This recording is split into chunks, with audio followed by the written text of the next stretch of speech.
Hey, you did it. You found it. You found the podcast version of the show. It's Writer Radio. Here are the things you need to know. We stream live Monday through Friday, 10 a.m. to noon Eastern Time at writerradio.com. 2, you can find every episode on YouTube, youtube.com/@writerradio. We're on Spotify, same name, Writer Radio. We are on Twitter or X @BradWriter, BradRiter. We're on Instagram @Writer Radio. There's a group now, Writer Radio Facebook group. Go there, find that, follow that, like it, whatever you have to do. We've got a phone number. You can send texts, leave voicemail, 716-288-5246. Email, bradwriter@gmail.com. You don't need to memorize this. It can all be found at writerradio.com. That's the hub. But those are the places. Thanks for listening. Please tell a friend. Please share. That's how we grow. Glad to have you on board to the podcast version of Writer Radio. Welcome to the morning meeting, everybody. Or should I say the whenever you decide to show up meeting. I said the hip, hop, the hippie, the hippie, the hip, hip, hop, and you don't stop the rocket to the bang, bang, boogie, say up, up, the boogie to the rhythm of the boogie to beat. Now what the hell is to the twist, I'm ripping to the beat. Every hit the groove, and my friends are gonna turn to move your feet. See, I am Wonder Man, and I'd like to say hello. I do the back to the wet, the red, and the blue, the purple, and yellow. But first I gotta bang, bang, the boogie to the boogie, say jump the boogie to the bang, bang, boogie.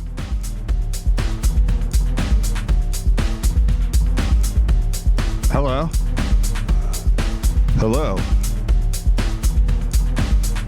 Why does it sound like that? Is that too loud? All right, there we go. That's fine. All right.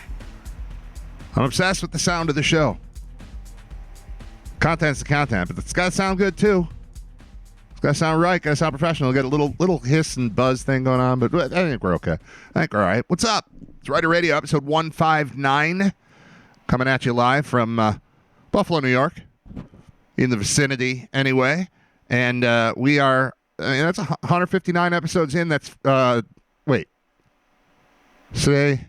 Yeah, that's right. Okay. I played the Friday song leading into the open of the show. That song is for Friday. It's not for Thursday. Today's Thursday. It is unbelievable to have this is day 3 of the kids being away at school. And honestly, it's such a joy that I thought it was Friday already. We still get tomorrow. Friday does rule. Joe Jackson was right.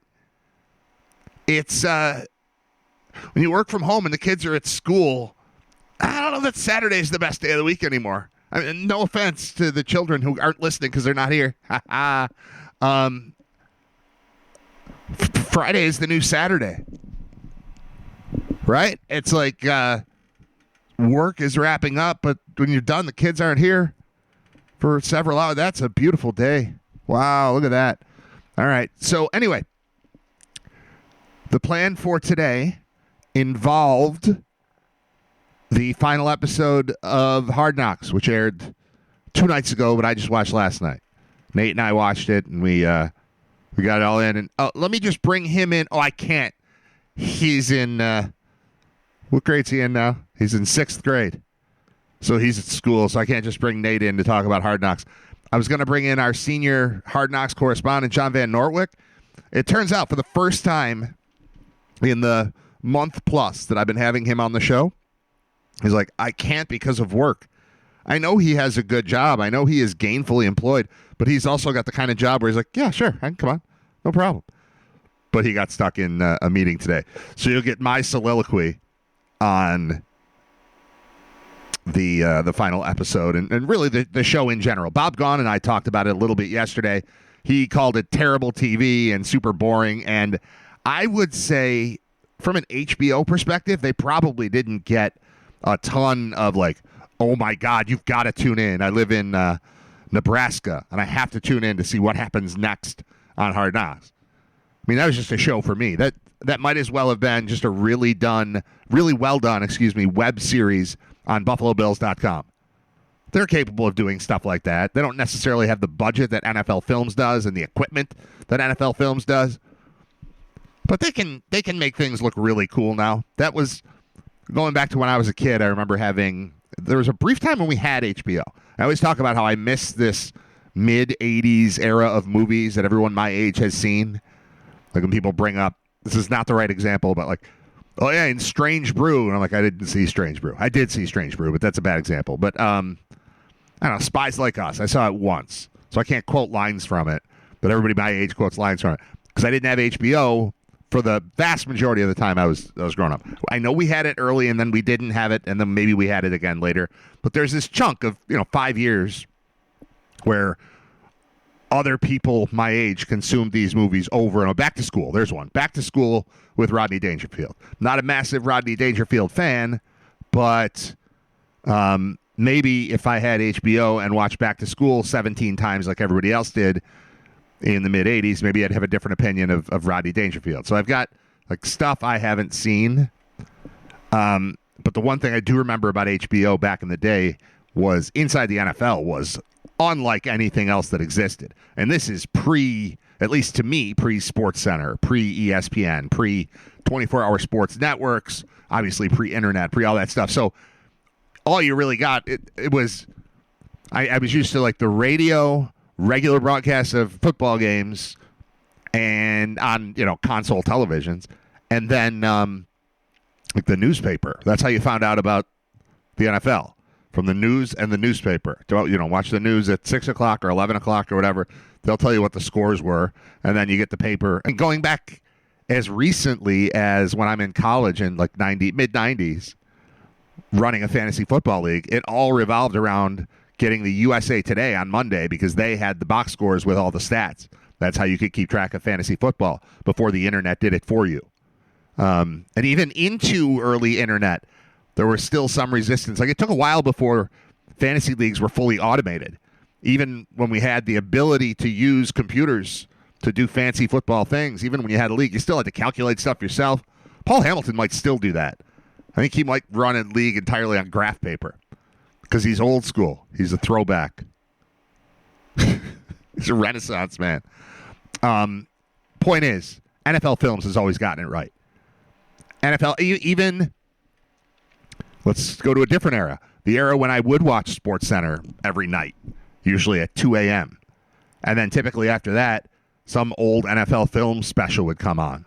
I've got to find, there's one that I don't know if I dreamt it, or if it really happened, but I swear there was at least a short video done by NFL Films on the life of the long snapper. And I've talked about this for years. I've never even thought to look it up. I'm going to have to try. It was a video, a film. It's a film. It's not a video. That's the difference, too. Film versus video. NFL Films has always just looked better.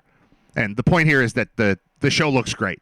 Watching my football team that I root for, that I care about, practicing in a place that I'm familiar with, visiting places I'm familiar with, people I'm familiar with, all of them shot on film by NFL Films with the big voiceover that makes everything seem official. It was awesome. So as a Bills fan, 5 episodes of Hard Knocks was great. And I think if you were a fan of just nobody, like you're not pro-Bills or anti-Bills, you just watch the show, I think you'd come away going, those seem like really nice, boring guys. And I don't find them boring because I want them to be boring and go win football games, but they're just nice. They just get along. They're just friendly. It's weird. It's weird. But to me, it's perfect. So did HBO get what they wanted necessarily? I don't know. I mean, they got the league MVP looking super cool, being super cool and nice and kind and funny and all the stuff, charming, all the stuff you want. So that was good. They've got their hero there. But as far as, like, when I think of the big moments in the history of the show, and I haven't seen every season, but I watched it when it first came out. Kind of the same thing. I don't know if you're the same way, but I drift in and out. I'll have HBO for a while. I don't have it for a while. I have it for a while. So I've seen some seasons. But going back to when it first started, that might have been season 1, episode 1, Jamal Lewis blows out his knee. I mean, that was riveting stuff. Watching the Cowboys kind of flounder under Dave Campo, that was a compelling season. Everything that happened with the Jets and Rex Ryan was compelling and interesting. You're not getting that out of McDermott and Brandon Beane and Josh Allen. They're not doing that for you. They're I don't want to say all business, but they're kind of pretty straight-laced, pretty straightforward. Josh is fun, but they don't make it about that. They make it about football. So I liked the show. I enjoyed it. But I get why maybe it's all right. We'll do it, but we're not going to try. Is kind of the situation with the Bills. They were forced into being the subject of this year's series, and while they participated and they did everything right, they just did it in a very plain and dull and you're not catching me type of manner, which I think is appropriate. Congrats to whoever provides media training to the people over there, and I'm sure there was excessive media training going into NFL film suddenly being there. It's one thing when reporters are going to try to talk to you after practice every day. It's another when there are cameras on the field with you at all times.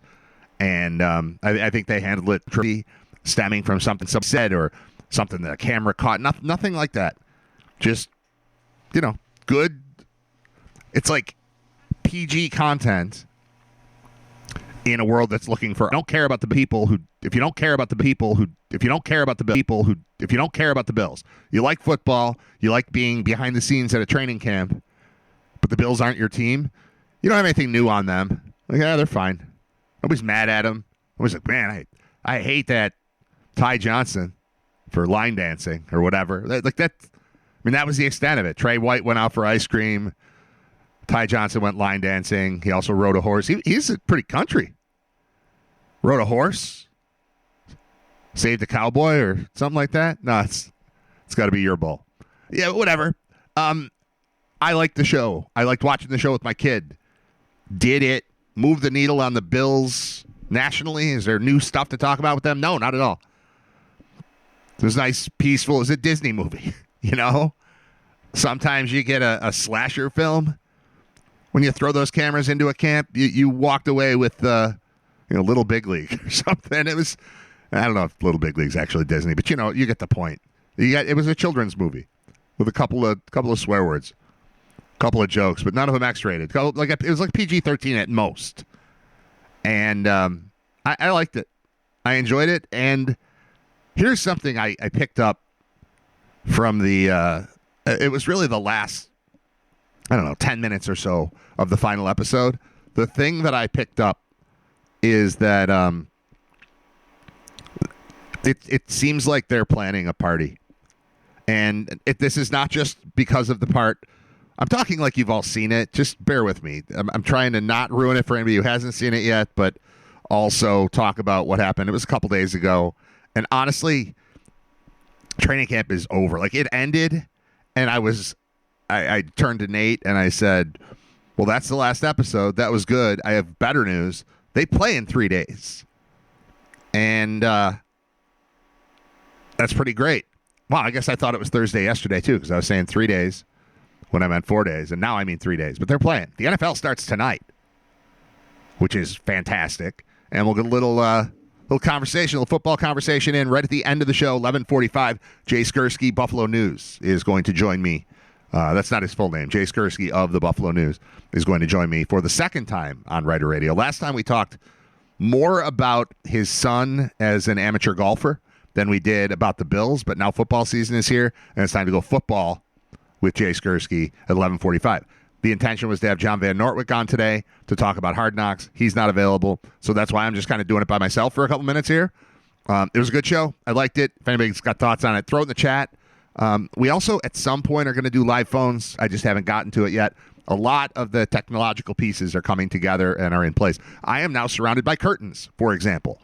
I know curtains don't sound like technology, but to me, it's a way to even add like 1% to the audio quality of the show. I'm still frustrated by the sound of the Minneapolis show, the great Minneapolis Pistachio Challenge of 2025, as it's come to be known in social circles. That happened, and it was a good show. It just didn't sound good, so I'm trying, I want it always to sound good. So that has led to a little bit more of an obsession. I'm just online looking at all sorts of little toys that can make this sound better, feel better, and hopefully make you want to come back more often and share and all that stuff. So that's where we are on that. Okay, things to discuss today. This has come up on the show because a week or so ago, I told the story about how my neighbor had his car stolen from his driveway. We're in a very nice, pleasant, it's like safe, regular American neighborhood in Amherst, which at some point was like the safest town in America or something like that. I seem to remember that. Is that a real thing? Am I making that up too? Memory is crazy. All right, I'm going to just see. Amherst safest places list. I think that happened.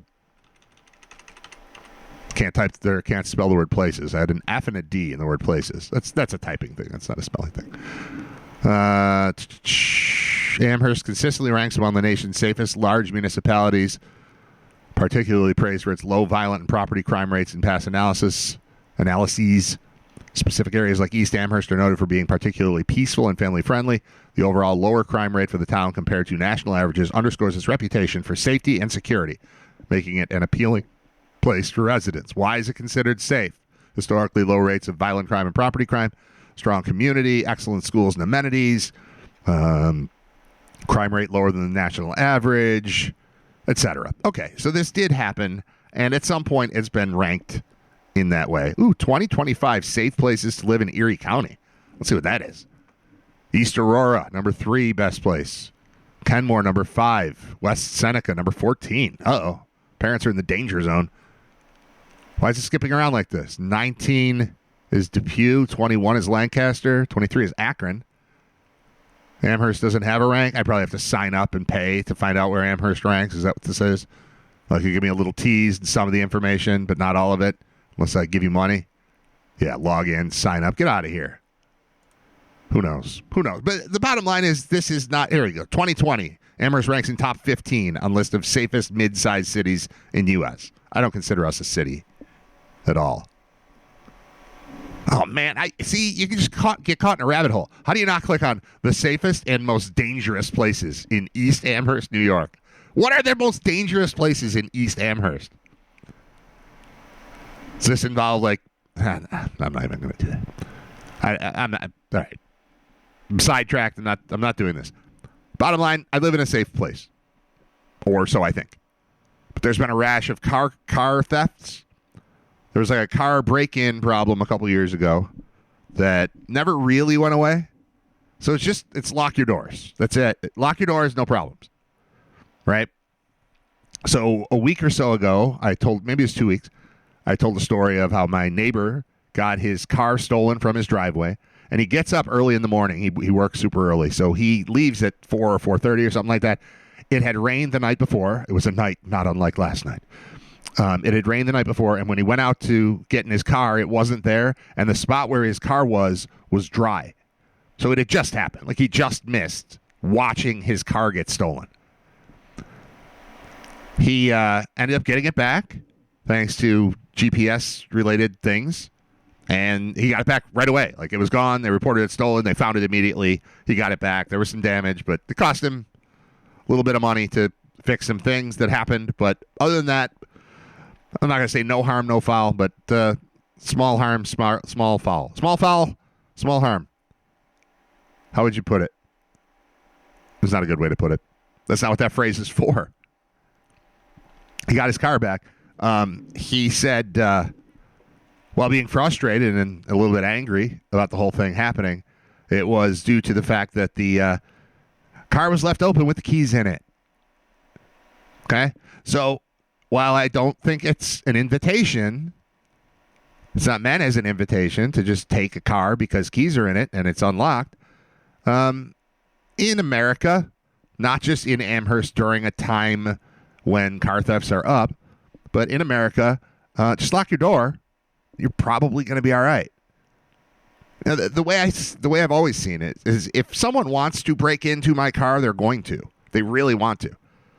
But if they're not trying to break into my car, they're just trying to see what they can get.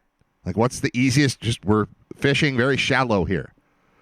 What can we get right here? Just throwing a net in the pond and seeing what I can scoop out. And if I just swim away by locking the door, I'm fine. Unless somebody's targeting me. If you're targeting me, well, then I don't stand much of a chance. If I'm asleep and you're not, you win. Like, I've never broken into a car, but I bet if I had to, I could. You know, it'd be a mess. It would involve broken glass. That's how I would break into a car if I were to break into a car. because I don't know how to pick a lock. But it seems to me that most of these people who are stealing cars also don't pick locks. They stole his car because it was unlocked and the keys were in it. Yesterday, another car on my street was stolen. I learned about this on Facebook from a neighbor who was talking about, yep, it happened to us too. And then went on to describe how usually we are really careful about this, but last night we left the car unlocked with the keys in it. And I have a question. Is it definitely the same? Is that really stealing a car? Because I know you're not supposed to do it. But that seems like far less of a crime to me. It's also a much easier crime to commit. And you're asking for trouble? You should get the club. Why ask for trouble? Maybe the club would save my entire neighborhood. Maybe we just need a truckload of clubs. Remember the club? You just put it on the wheel and they can't go anywhere. Where are they going to go? You can't steer the thing when the club is hitting the windshield. You can't even turn. What's the point? And again, why ask for trouble? They were right. That's what they said in the commercial. Why ask for trouble? Why would you leave your keys in your car and your car unlocked? That's not a once in a while. 9 times out of 10, I remember to lock the door of my car when I get out of it and bring the keys with me. But then there's that 1 out of 10 that I don't, and now these thieves, I am sympathetic. I don't think it's cool. I think it would be great to live in a world where you can leave everything unlocked. You can leave your wallet in your driveway. I mean, that's essentially what you did. You left your wallet in your driveway. My wife gets on me because I had a habit of leaving my wallet in my car. I always lock the car. I always take the keys, but I leave the wallet there because I don't ever need my wallet when I'm home. I need it when I'm not home. She has convinced me that that's stupid, and I don't do it anymore. And so now I lock it without the wallet in the car. So that's even better. But essentially, that's what you're doing. I left this bag of cash sitting in my driveway overnight, and I had a light pointed at it. I had a spotlight on it. It was one of those comical white satchels with a $sign on it that you see in Bugs Bunny cartoons. I left that in my driveway. Went to the bank. I took out my entire savings account. I put it in a bag. I left it in the driveway, and then I went to bed. And then I woke up, and I need to call the cops because somebody stole my money.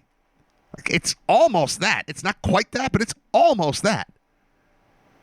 One of the most valuable things you own, like physical thing, not your house, but like it's hard to steal a house. But you just leave it sitting available, and then it goes. I don't know how much sympathy I have. I mean, a little bit. It stinks. You're living on a pleasant street in a pleasant town in one of the safest places in America, and it doesn't always cross your mind to protect yourself. But that to me is not even a protect yourself type of thing. I don't like leaving the key in a golf cart when I go into the men's room. I do. But if someone were to just take my golf cart when I'm parked outside a men's room and they get my clubs, am I allowed to say somebody stole my clubs? Or did I leave that unprotected? I guess that's different. That's different. There's a different expectation on a golf course because all clubs are exposed. You walk away, you go into the woods looking for your ball, you come back, and you're missing your putter, and that sucks. So I mean, that was a bad analogy, but this is what happens when it's just me. If I had a person that I was talking to, they'd keep the conversation on track. Instead, you get the one-man band of Writer Radio, which adds to the lunacy, which I think adds to the charm. At least that's what I'm hoping. My overall point is we had 2 stolen cars from 2 neighbors, both of whom are friends. Not like super tight friends, but like people that I know. It's not just, that guy that lives 12 houses up the street. Like I know who these people are, all the people. And both families that had their cars stolen left the car unlocked with the keys in it, and I don't know that that's the same as stolen. Like if I went on a crime spree, if I were to go on a crime spree, it would be I'd be aggressive, right? I'm not going to go on a crime spree, but if I did, I'd want to be like a real aggressive criminal, I think. I don't have a ton of respect for this. This is crimes of laziness. Crimes of convenience, really. Convenience, I guess, is the right way. Like, I don't know. I just walk down the street, and if a door's open, it's the same to me. Not the same. It's almost the same. It's similar. My kids, every time they walk past a vending machine, check the change thing to see if they can find a quarter. They do it all the time. They'll push the change return thing. It works sometimes. I mean, I'd love to get an estimate of how much money, because Zach would have a number. He's probably got a number in his head. He's 13. He's nuts. He likes math. How much money? I bet he's made $11 over the course of his 13 years just by reaching into vending machines that sell potato chips and things, looking for change that somebody left behind. This is not that much different. Just walking down the street. Now, should we just have people roaming our streets at 4 o'clock in the morning? No. But do we need an increased Amherst police presence? I don't know. I don't know how it works. I'm not ready to blame anybody for this yet. Except for the victims who are leaving keys in unlocked cars in driveways when there is a rash of this going on. Now, I did go upstairs and look out the window just before the show to confirm that both of our vehicles are here. They are. So today I can talk trash a little bit. When mine goes missing, it'll be a different story. We had one little criminal car thing going on. We had a hit and run that happened live on the air. Well, it didn't happen live on the air, but I was doing a show back when it was at the radio station, and my wife called and said my car got hit overnight. It turned out it was just the mirror got clipped by another mirror, and they found the guy, unbelievably. I thought, well, that's stupid. We're going to have to spend $1,000 to repair a mirror. This is dumb. But as it turns out, they picked up the mirror. They did cool, like, SVU detective work on it. Not really. They just read a number off it, and that told them that the vehicle that hit them that hit us was from, between the years of 2017 and 19. It was this make and this model and this color, because we had the mirror. It was just laying there. And they were able to just go to the houses of the people who have cars that match the description. And the first one the police went to, the guy was missing the mirror that the police had in their custody. So they got that guy. He got a ticket. He doesn't have to go to jail or anything. He wasn't trying to do anything. He just clipped a mirror and kept driving. So he was punished accordingly. But that's the closest we've had to, like, crime here. But that happened while this rash of car thefts was going on in the neighborhood. It's been on the news. There's stories. I got one from it's August 19th. 4 teens charged after stolen vehicle pursuit in Amherst. That was right around the time that that happened. And then, like, a couple days later is when the one neighbor's car was stolen. And then the other one was stolen yesterday morning / overnight. And they found the car. They didn't have it back yet. But same thing. Car's just taken. It's like amateur crime. It's like crime camp. You're allowing these kids to go to crime camp because it's not real. It just ends with nothing. It's like, hey, I left my car unlocked with the keys in it, and now it's been stolen. Beep, beep, beep, beep. Oh, there it is. All right, we'll get it for you. And then you're probably going to have some damage because they probably weren't as kind to your vehicle as you would have been to your vehicle because, they stole it. They don't care. And they're not stealing it to sell it. They're not stealing it for parts. They're just taking it. It's like a joyride situation, and nobody's breaking glass to go on a joyride. They're wandering. Hey, here's one we can take. I liked this story better a few years ago when it was just about Kia. It was all just Kias getting stolen. I was like, that's perfect. I don't have a Kia. But now it's just cars in the neighborhood. But to my knowledge, it's cars in the neighborhood that are unlocked with keys in them. I haven't even learned of a skill. Like, I want my criminals to be elite. I want some skill involved. I want, like, when I think of criminals, I want jewel heists. I want lasers. I want you to be able to put on the black suit, get into the vault, avoid all the lasers like Catherine Zeta-Jones in that movie with Sean Connery. But that's what I want out of a thief. When I think thief, that's what I picture. I want a mask, not just a hoodie. I want a mask. I want black head to toe. I think they have been doing that based on Ring camera videos. But I want some skill involved. So the skill would be picking a lock. That at least shows me you're trying. Hot wiring a car. Is that still a thing? Hot wire? Even if you're using technology, you're using AI to create some kind of, I'm sure people are doing this. I'm sure AI, believe it or not, I think AI is being used for evil, not just good. But I want you to be able to pick a lock, hot wire a car, something. And instead, it's just walking down the street. This is here. I'm going to take it for a ride. Then I'm going to get out because I'm bored. Then we'll go try it again. We'll go see who else is dumb enough to leave their car unlocked with their keys in it. So it's a rash of crime that is obviously super preventable, but is almost not crime. It's almost just, it's like we've been invaded by clowns. Oh, no, they are very professional. You know, when you're watching a movie, a detective is like, whoever did this certainly knew what they were doing. There's none of that.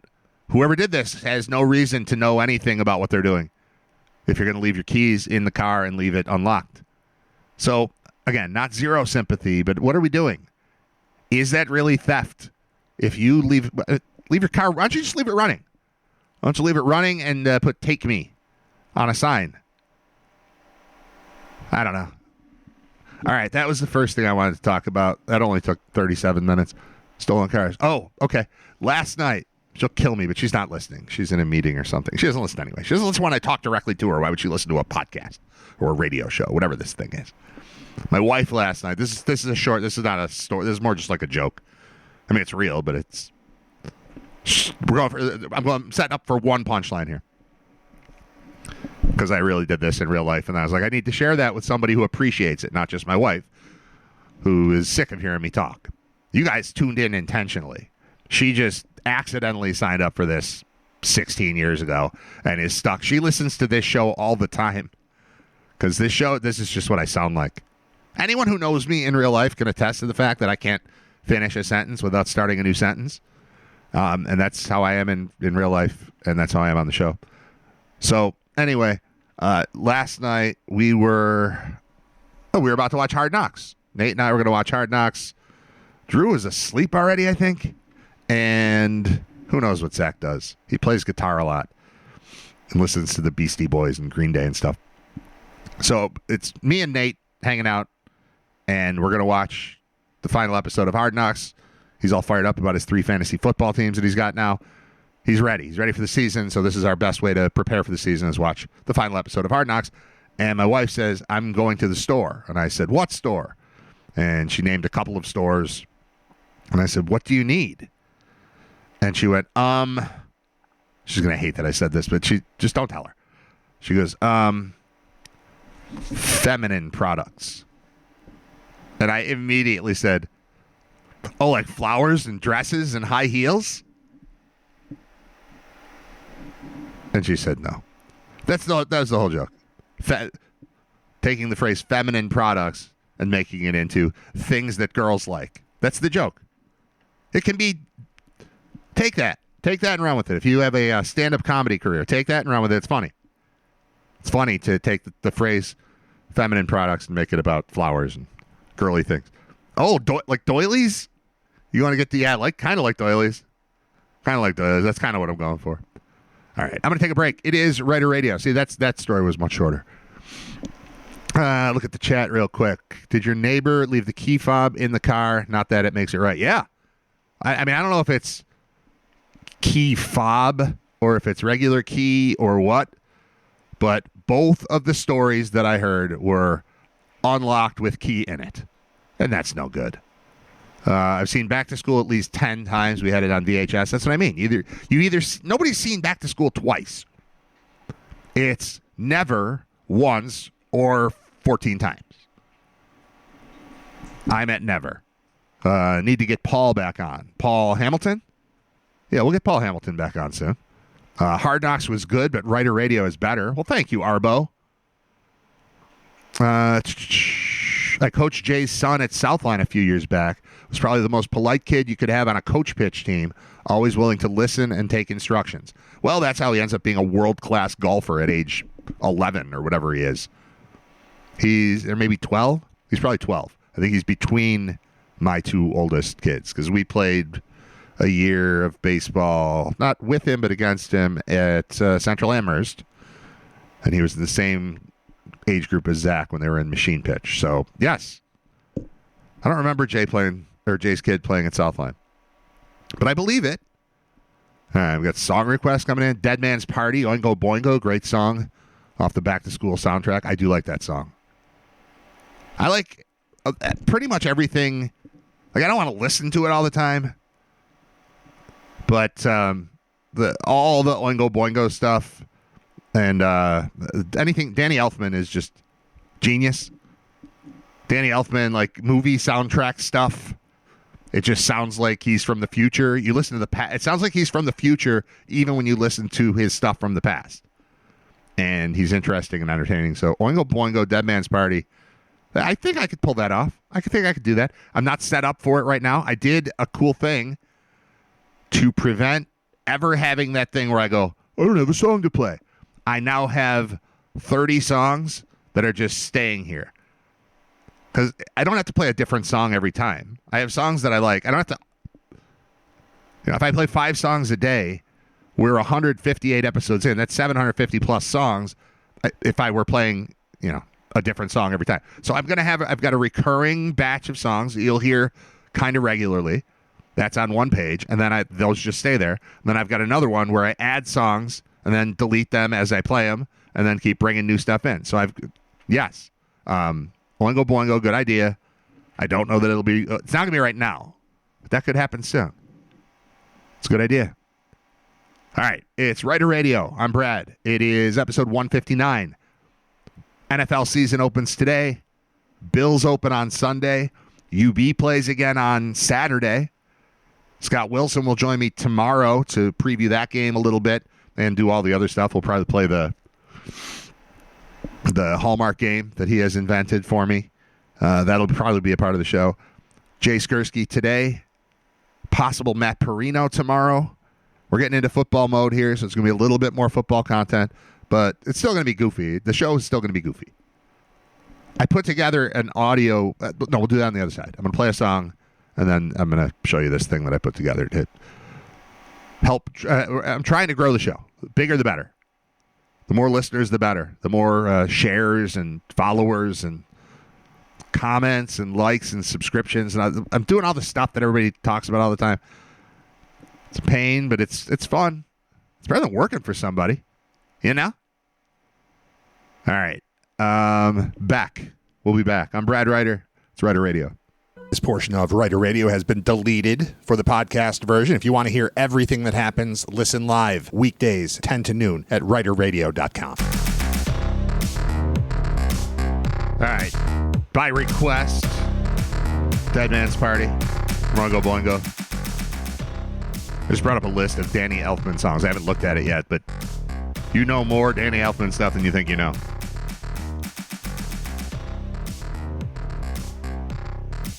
All right, a couple different directions I could go here. It's Writer Radio. It's 10:54, excuse me, for episode 159, September 4th, 2025. It is a Thursday, not a Friday, as I thought it was right before the show started when I played my Friday song, my Joe Jackson Friday song. I've got new music. Check it out. So here's the deal. When I'm doing the live show, I can play all the music that I want.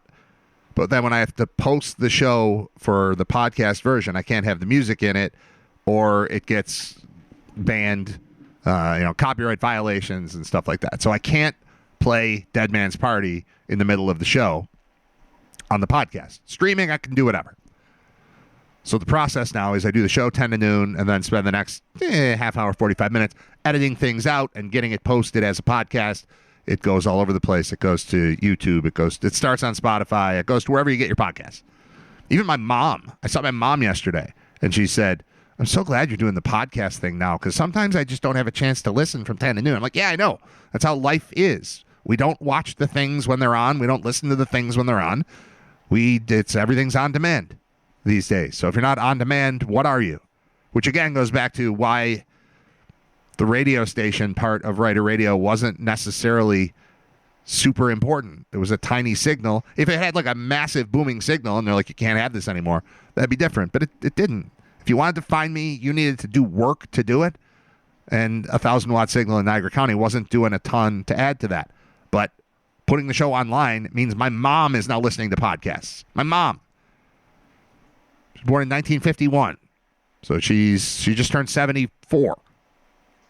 She's listening to podcasts. It's cool. All right. Where was I going? A couple different directions here. The Danny Elfman thing is interesting to me, but it takes me off the track of where I was headed. Oh, all right. Real quick on this, because I mentioned that I saw my mom yesterday. The reason I saw my mom yesterday is that she texted me and asked if I had any cans or bottles to donate to my niece's fundraising drive for their field hockey team. And my two nieces are both playing field hockey on the same team. And I've never seen a field hockey game before. So my mom says, hey, do you have cans and bottles for their fundraising drive? And I said, I've got a bag of cans and bottles, but honestly, I live in Amherst. They live in West Seneca. My sister lives in like Boston, Colden, Hamburg, Southtowns area. I've got $3.45 worth of cans. It's not worth the gas that it would take to get the cans to them. And she said, don't worry about it. I'm going to a field hockey game today near your house. I could just pick them up. I said, well, if there's a field hockey game near my house, I'm going to a field hockey game. Let's go. So I attended my first ever field hockey game yesterday, and I liked it. It was more soccer than hockey, of course, because it's out on grass or turf in this particular case. But it was impressive. It's a lot of running. It's a lot of stamina involved. There's a lot of like ball handling that's kind of soccer style. Kind of reminded me of broom ball, minus the 12-pack that you drink before you play broom ball. At least that's my experience with it in the mid-'90s. Geneseo. I played it like once or twice, and I was like, you know what? There's a reason most people who go on ice rinks wear skates. It's because you just fall down when you're in shoes or boots. So, like, I was the goalie a couple times because I didn't have to run around, but I am petrified walking on ice. I broke my leg slipping on, well, it was not ice. It was like a greasy oil thing, like 7-8 years ago. I've been so much worse since then, but I've always been kind of paranoid about falling. I walk like a penguin when there's the least, the smallest chance that it might be slippery. I exercise caution, especially since breaking my leg in 2017 or 16 or whatever that was. So I was never big into broom ball, but this is like broom ball without ice, which is cool. And my favorite thing about it, also, I had no idea what the score. We walked in. It was 3-1 at the time. And so my sister's there and my mom is there. And I go up into the bleachers and I was like, 3-1? Is that? She's like, oh, that's high. A lot of these games are like 1-1. The game ended up being 5-2. Will North beat Hamburg. So I was rooting for Hamburg, but not that hard. I was mostly just rooting for my nieces. But actually, it was a pretty cool sport. I liked it. And my favorite thing about it was that there were 3 dudes there who my mom, I think, guessed that they must have lost a bet. But they were there acting as cheerleaders, creating their own cheers. They had pom-poms, and they were cheering on the Will North squad. And I was impressed. I thought it was cool. I thought it was fun. And then it was some girl's birthday on the team, and I heard them ask the coach as the game ended if they could dump water on her. I think it was on her. It was on somebody, but it's probably on the birthday girl, who also, I think, scored a goal. I don't know. I don't keep track of the statistics in Will North field hockey. It's my first game. But I do know that these 3 dudes were cool and comfortable enough in their skin to serve as cheerleaders at this game. And they were like rogue cheerleaders. Just 3 of them walking around, kind of following the action. And they had cheers that rhymed, that were like ridiculous. I was very impressed. Very impressed. It was college level humor at a high school sporting event. And I was impressed. Like, think the Duke student section in college basketball, how the signs are always just a little smarter